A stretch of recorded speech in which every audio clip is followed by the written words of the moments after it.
जीवन के लिए आहार का विशेष महत्व है। हम क्या खाते हैं इससे निर्धारित होता है कि हमारा स्वास्थ्य कैसा होगा। अस्वास्थ्यकर आहार सभी प्रकार के कुपोषण का प्रमुख कारण है। अल्प पोषण, सूक्ष्म पोषक तत्वों की कमी और मोटापा, जो अब सामाजिक व आर्थिक वर्गों के अलावा अधिकांश देशों में उपस्थित है। आज भी बहुत से लोग कुपोषण का शिकार होते हैं। अधिकतर लोग अक्सर मुख्य खाद्य पदार्थों या कम महंगे खाद्य पदार्थों पर निर्भर रहते हैं, जो स्वास्थ्य को हानि पहुंचा सकते हैं। कुछ लोग ताज़ा व विविध खाद्य पदार्थों की अनुपलब्धता से प्रभावित होते हैं और उनके पास स्वस्थ आहार चुनने के लिए आवश्यक जानकारी का अभाव होता है, या फिर वो सुविधा के अनुसार सरल विकल्प चुनते हैं। यही कारण है कि पोषण की कमी होती है और स्वास्थ्य पर इसका प्रभाव होता है। अन्नम ब्रह्मा रसो विष्णु भोक्ता देवो महेश्वरा, यानी जो खान पान है, जो फूड है, वो हमारे स्वस्थ जीवन का आधार है। आहार ज़रूरी है फिजिकल एंड मेंटल हेल्थ के लिए, हमारे सर्वाइवल के लिए। अगर हमारा भोजन संतुलित नहीं है या फिर किसी वजह से वो दूषित हो गया है, यानी कि उसमें इन्फेक्शन चला गया है, तो बहुत सारी बीमारियां हो सकती हैं। बचपन में ये रिकरेंट इन्फेक्शन होते रहें तो बाद में जाके और भी गंभीर नॉन कम्युनिकेबल डिजीज़ हो सकते हैं। और protein, carbohydrate, fat, vitamins, minerals, ये सारे हमारे शरीर को प्रॉपर्ली काम करने के लिए ज़रूरी है।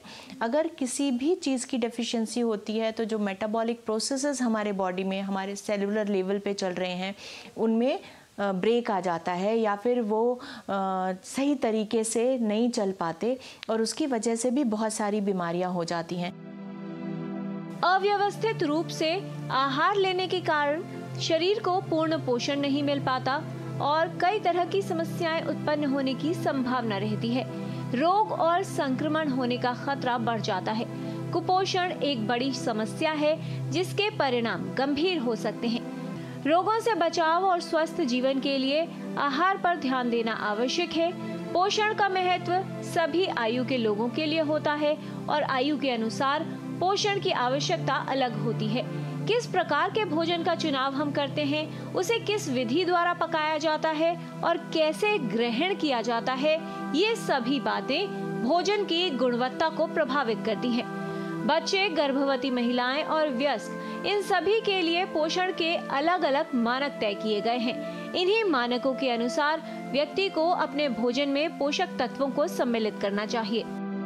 जो होलसम फूड है, होल फूड है, वो लिया जाए, क्योंकि जब आप एक फ्रूट खाते हैं उसमें सिर्फ एक पर्टिकुलर विटामिन ही नहीं होता, उसमें मिनरल्स भी होते हैं, उसमें फाइबर भी होता है, उसमें कार्बोहाइड्रेट भी होता है और डिपेंडिंग अपॉन फ्रूट थोड़ी सी प्रोटीन की मात्रा भी हो सकती है। तो इसीलिए कोशिश ये करनी है कि हम प्रोसेस्ड फूड ना लें और होल फूड लें और कलरफुल थाली की तरफ ध्यान दें और मिल्क प्रोडक्ट्स भी अपने खाने में बढ़ाएं। हमारे आहार में प्रोटीन, विटामिन, कार्बोहाइड्रेट, वसा, खनिज, लवण व जल पोषक तत्व सम्मिलित होने चाहिए। संतुलित भोजन का सेवन शरीर में रोग प्रतिरोधक क्षमता को बढ़ाता है। इस प्रकार भोजन शरीर की रोगों से रक्षा करता है। आहार का महत्व पहचाने, स्वस्थ भोजन विकल्प चुने, भोजन को व्यर्थ न करें, साथ ही पर्यावरण की रक्षा करने के लिए सभी अपनी भूमिका निभाएं। खाना बनाते वक्त या उसको कंज्यूम करते वक्त कुछ चीज़ों का ध्यान रखना होता है। हम क्या देते हैं 4 C's। उसमें पहली चीज़ आती है क्लीनिंग, कि किस भी चाहे वो रॉ फूड हो उसको तो पर्टिकुलरली क्लीन करना बहुत ज़रूरी है उसको कंज्यूम करने से पहले। फिर आती है बात कुकिंग की, तो कुकिंग भी सही होनी चाहिए, क्योंकि नहीं तो वो अगर हाफ कुक्ड रह जाएगा या पूरी तरह नहीं गला है तो भी जो उसके इंग्रेडिएंट्स हैं वो शरीर में नहीं पहुंच पाएंगे। तीसरी चीज़ आती है क्रॉस कंटामिनेशन, जिसकी मतलब होती है जैसे आप फ्रिज में खाना रखते हैं तो रॉ फूड भी वहीं रखा है, कुक्ड फूड भी वहाँ रखा है, तो इन्फेक्शन एक जगह से दूसरे उसमें आ सकता है और आपको प्रॉब्लम हो सकती है। फिर आती है चिलिंग।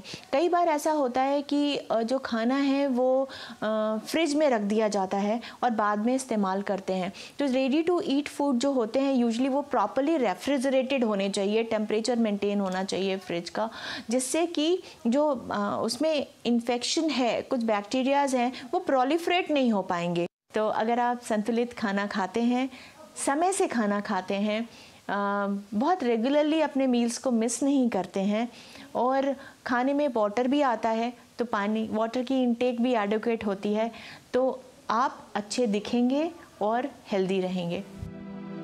आज विश्व खाद्य दिवस है। अपने भोजन को औषधि के रूप में प्रयोग करें और अपने स्वास्थ्य को बेहतर बनाएं। किरण भारद्वाज, डीडी न्यूज़।